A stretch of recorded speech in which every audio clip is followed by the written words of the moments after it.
हर रोज़ मैं जब भी लाइव आऊँगी 6 बजे के बाद ही आऊँगी। अब किस दिन आप आऊँगी या किस दिन मैं फ्री हूँ वो तो मैं आपको बता नहीं पाऊँगी, पर 6 बजे के बाद ही मैं हमेशा लाइव आया करूँगी। चलिए, नमस्कार, the power of empty mind में आप सबका फिर से स्वागत है। क्या गुरु दीक्षा लेना सही है, दक्षिणा लेना सही है कि नहीं, आज इस टॉपिक के बारे में बात करेंगे।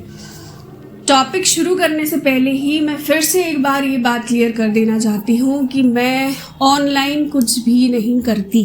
अगर आपको मेरे से अपना ऑरा चेक कराना है तो आप मुझे डायरेक्टली मेल कर सकते हैं। मेल में आप अपना DOB और अपना रीसेंट पिक फॉरवर्ड कर सकते हैं, जिसमें मैं आपकी ऑरा के बारे में प्लस कुछ छोटी मोटी और बातें बता दिया करूँगी। इससे ज़्यादा मैं फ़िलहाल ऑनलाइन कुछ भी नहीं करती और ऑरा रीडिंग भी मेरी फ्री होती है। आपको अगर मुझसे कांटेक्ट करना है, आप कमेंट सेक्शन में मुझे बता दिया करिए, मैं अपना मेल ID आपको वहाँ पे प्रोवाइड कर दूँगी। अब बहुत सारे लोगों को ये लगता है कि स्पिरिचुअल अवेकनिंग हो रही है। पुराने ज़माने में तो ऋषि मुनि जो अपने शिष्य बनाया करते थे, वो लोग तो फ्री में ही उनको सारी चीज़ें प्रोसेस करते थे। तो आज के टाइम पे लोग पैसा क्यों लेते हैं? सबसे पहले तो एक चीज़ क्लियर कर दूँ, यूनिवर्स कोई भी काम या फिर आपके इवन देवी देवता जिनको आप पूजते हैं वो भी आपसे कुछ मांगते हैं। वो आपसे समय मांगते हैं, वो आपसे साधना मांगते हैं, वो आपको अकेला कर देते हैं एक समय के बाद ताकि आप उनकी साधना में लीन हो सके। वो आपसे इस 3D वर्ल्ड की जितनी भी चीज़ें हैं उस चीज़ को छोड़ने की प्रेरणा देते हैं, ठीक है? तभी वो आपके साथ आके जुड़ते हैं। हर एक चीज़ गिव एंड टेक पर ही चलता है। तो ये गुरु शिष्य की बात जो है वो फ्री में क्यों बोली जाती है? आपको पता है, मान लीजिए आप किसी के पास गए, आपने उनको बोला कि मैं आपको पैसे नहीं दे सकता, आप मुझे फ्री में सब कुछ सिखा दो। सामने वाला बंदा थोड़ा बहुत अपने फीलिंग में आके या फिर थोड़ा सा उनको दया आ जाए किसी बात की, उन्होंने आपको सिखा दिया। ये जो सिखाने वाली कैटेगरी होती है किसी भी गुरु की फ्री में, वो कहीं ना कहीं जाके आपको भी और वो गुरु के भी भारी पड़ सकता है। क्यों? क्योंकि एक गुरु को ये बात बहुत अच्छे से पता होता है। यहाँ मैं गुरु शब्द का इस्तेमाल इसीलिए कर रही हूँ क्योंकि आपको जब कोई सिखाएगा कोई चीज़ जिससे आपकी ज़िंदगी में चेंजेस आ सकते हैं, तो वो आपका टीचर ही हुआ ना। तो टीचर को तो हम गुरु के ही उपाधि से जानते हैं या समझते हैं।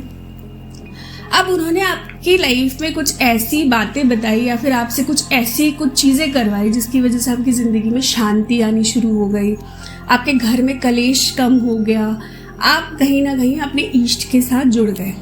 अब गुरु को ये बात पता होती है कि ये जो भी कर्म करेगा ना उसका 50% मुझे मिलने वाला है। क्यों? जब आप किसी सही रास्ते पर भी चल रहे हैं ना, अगर आप साधना अच्छे से कर रहे हैं, सारी चीज़ें अच्छे से बढ़ा रहे हैं, आपके कर्म का जो अच्छे कर्म होते हैं ना उसका 1% वो गुरु ले जाता है।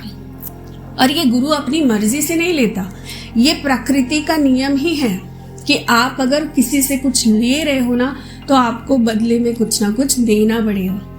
अब आप सोचिए, एक इंसान को स्पिरिचुअली गेन होने में कम से कम 10 से 12 साल का समय लगता है। इसी बीच में अगर 50% या मान लीजिए 10% ही किसी और को देना पड़ रहा है आपको अपने अच्छे कर्मों में, तो आपको कितना समय लग जाएगा गेन होने में? ये चीज़ एक गुरु को भी पता होती है, तो कहीं ना कहीं वो आपको फ्री में इसीलिए भी नहीं सिखाता। क्यों? क्योंकि वो जानता है, जब वो बात जानता है तो ऑब्वियस सी बात है वो ऐसी किसी चीज़ में हाथ नहीं बढ़ाएगा। उसका अगर सामने वाले साधक का कुछ भी अच्छे कर्म उसकी तरफ जा रहे हैं तो ये कहीं ना कहीं पाप हुआ ना उसके लिए कि वो बिना बोले आपसे वो चीज़ निकाल के लेके जा रहा है। तो ये चीज़ ना गलत गुरु के लिए भी है और शिष्य के लिए भी है। अब आपने गुरु से सब कुछ चीज़ें सीख ली, रिचुअल सीख लिए, किस तरह से आप अपने देवी देवता को अपने पास बुला सकते हो, आपने सीख लिया, सारी चीज़ें हो गई। पर ज़रूरी तो नहीं है कि हर बार आप सही दिशा में काम करें। कुछ लोग ऐसे भी तो होते हैं ना जो गलत दिशा में भी मुड़ जाते हैं, तो वो गलत दिशा का भी जो वो पाप कर रहा है उसका भी भागीदार कहीं ना कहीं वो गुरु बना। तो आप खुद सोचिए कि आप बिना गुरु दीक्षा दिए किस तरह से एक शिष्य बन सकते हैं, उपयुक्त शिष्य बन सकते हैं। ऐसा तो हो ही नहीं सकता। यहाँ तक कि पहले के ज़माने में भी जो हमने देखा है, स्क्रिप्चर्स में पढ़ा है, बुक्स में पढ़ा है, गुरु हमेशा एक गुरु दक्षिणा लेता ही है। और उस समय वो कुछ भी ले सकते थे, वो कुछ भी अपने शिष्य से डिमांड कर सकते थे। आज के ज़माने में पैसा ज़्यादा बड़ी चीज़ हो गई है, क्योंकि भाई क्या पता आपके गुरु को भी घर चलाना हो, अपने भगवान की सेवा करना हो, तो वो पैसे कहाँ से लेके आएंगे, या वो चीज़ें, वो सामग्री कहाँ से लेके आएंगे।